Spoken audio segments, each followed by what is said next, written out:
I think we've lost our friend. What do you think, Tommaso? So, many thanks, Frank. Suffering from it, and so I think we should follow the guidelines and recommendations. Sorry, Gernot, we've lost you for maybe 10 seconds, so it was not so clear. But we have so many questions, and also about urine culture in every recurrent UTIs. Do you advise this? Do you use urine culture for each episodes? I do it because I'm interested whether there's a change regarding the bacteria that cause the infection. And sometimes you have a change that you have, for example, an E. coli, and the next infect you can have a Klebsiella. Then you have different antibiograms, and you have then to choose different options for the treatment. So this is what I do. And at least I would like to know, because sometimes there are overlaps between other diseases. So I'm always interested whether there's really a true infection or, for example, other disease. Tommaso, maybe you want to comment? Yeah, I totally agree with Gernot, but I would like to suggest to pay attention to the urine culture in women with the recurrent UTI, because several times the patients are not able to understand the significance of asymptomatic bacteriuria. And if they see a bacteria in the urine, they ask to the doctor, "Oh, doctor, please give me antibiotic." And in recurrent UTI, I suggest urinary culture only in case of symptoms. Okay, good. Gernot, there is another question for you about estrogen, but estrogen in premenopausal women. What do you think? Again, good idea, but what I think what we have to consider, you have to make a swab from the urethra. It might be the case that even in a premenopausal woman, there are already some change because of estrogen deficiency. So I would strongly recommend, prior to think about such a treatment, that you take a swab and that you can see this karyoprognostic index, that you can then have a little bit guidance. I personally have never treated a premenopausal woman with estrogens, but perhaps I can return the question and ask you, Frank, have you any prescribed estrogens to a premenopausal woman? No, I do not do that, but I wait for further studies to do that. But maybe Tommaso has an opinion. I totally agree with you. I do not use estrogens in premenopausal women. I do not find any clear demonstration to use it. Maybe, Gernot, we can move to Carlotta's talk. Maybe you have a question for her? Carlotta, I'm a little bit interested in this question regarding the other antibiotics. And you have already give a great talk about the situation, but what are the other topics? I'm always interested, for example, because of the setting with the fluoroquinolones. Are among the other drugs fluoroquinolones as well? Would be my first question. Are they still prescribed in Europe? And my other question would be, is there at least a chance that some GPs are prescribing combination therapies for the treatment of recurrent UTI or the prevention? Okay, for the first question, for the fluoroquinolones, we found if you responded that reported to prescribe it, and it was only a few clinicians, and it was the survey was performed in 218.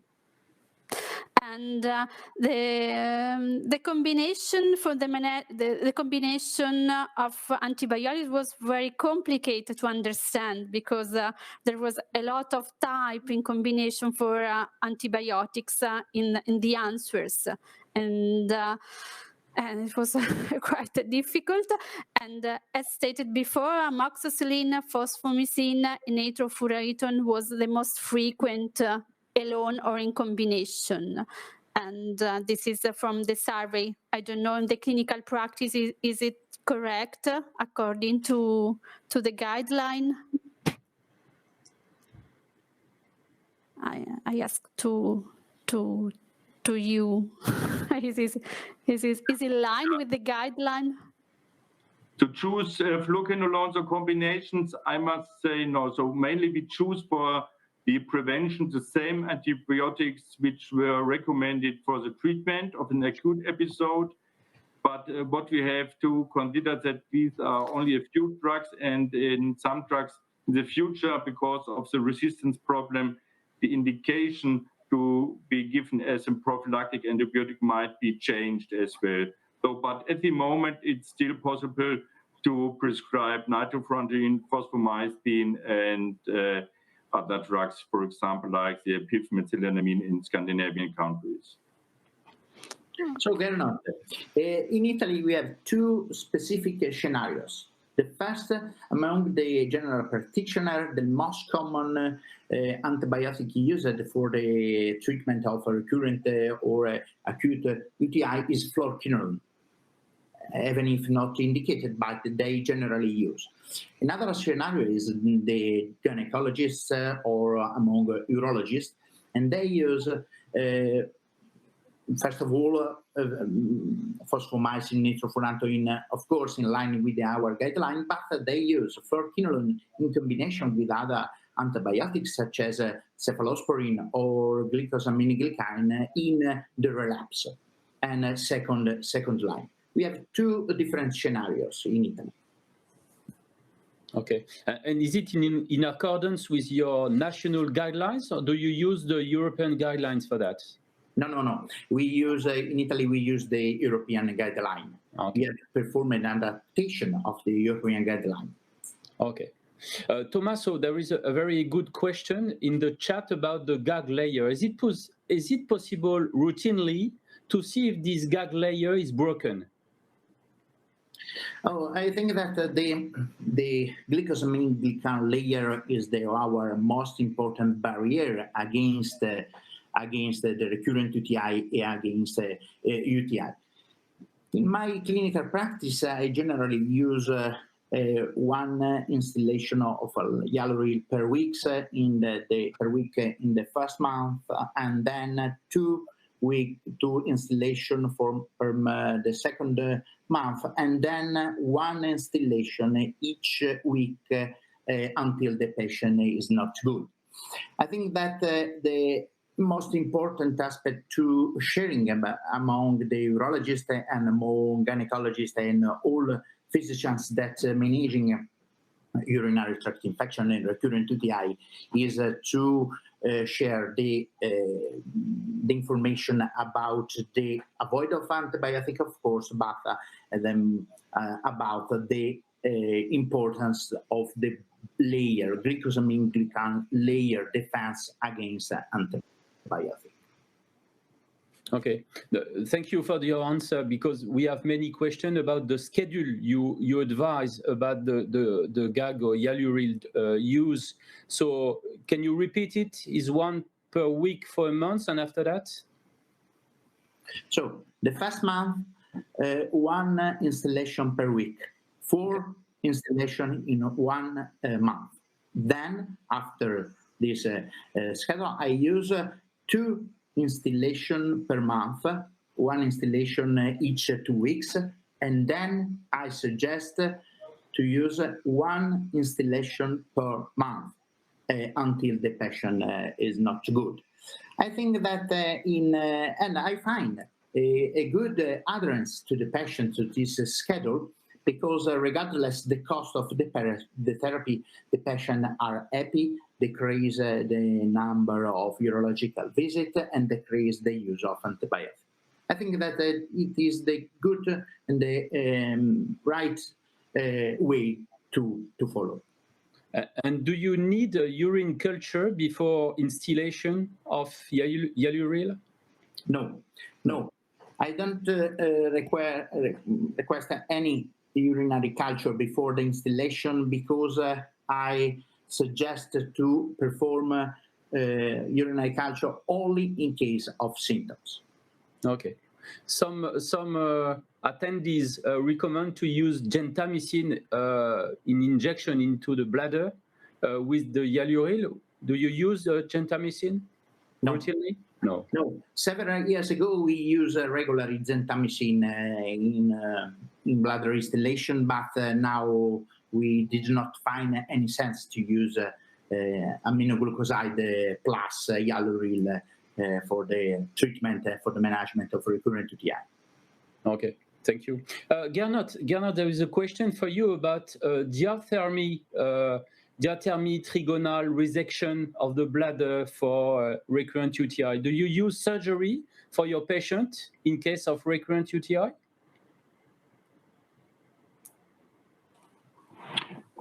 This kind of surgery, not what I have sometimes done. I know that there's not such a good evidence, is the dilatation of the urethra. I've learned it from a colleague who has worked in the United Kingdom for years, and there's approach, if a woman is coming, for example, to recurrent cystitis, that you dilatate in the theater, the operation theater, the urethra. And I have some, but it's not a study, but I have good experience, for example, with dilatation in combination with installation. And this would be a question I just would like to Tommaso, if you allow, Frank. I have two questions myself for Tommaso. The first question would be whether this installation therapy, in your opinion, is safe. You have spoken about your schedule. The women are coming a few weeks for installation. Have you observed any problems regarding the installation, that they might develop an infection after installation because of the catheterization? And my other question would be, as we have heard, we have many different means to treat, or to what we can try to avoid recurrent urinary tract infection. Where do you see the installation? Prior the sugar, the demon knows, after, or a combination? What is your experience? Two short questions, please. Thank you, Gernot, for this very interesting question. So rarely I have had urinary tract infection after hyaluronic installation. However, in case of urinary tract infection after the installation of hyaluril, I suggest fosfomycin trumetamol. And the patients, even if had urinary tract infection due to the bladder catheterization, is always continue to the treatment, continue to the bladder installation, and she did not stop the treatment. This is a very important aspect because hyaluril treatment is associated with an higher compliance to the treatment. Moving to the last question, generally I discuss with the patients about the possibility of the treatment in recurrent UTI. Moreover, the patients are very informative about by using the Google Doctor and the other internet application, and they have a lot of information about recurrent UTI, and they generally ask about blood relation with hyaluronic acid and in association with other compound, dimanose, for example, or cranberry, even if we have any demonstration to the efficacy. However, my suggestion is to discuss with the patients about the bladder installation and the association with the other product.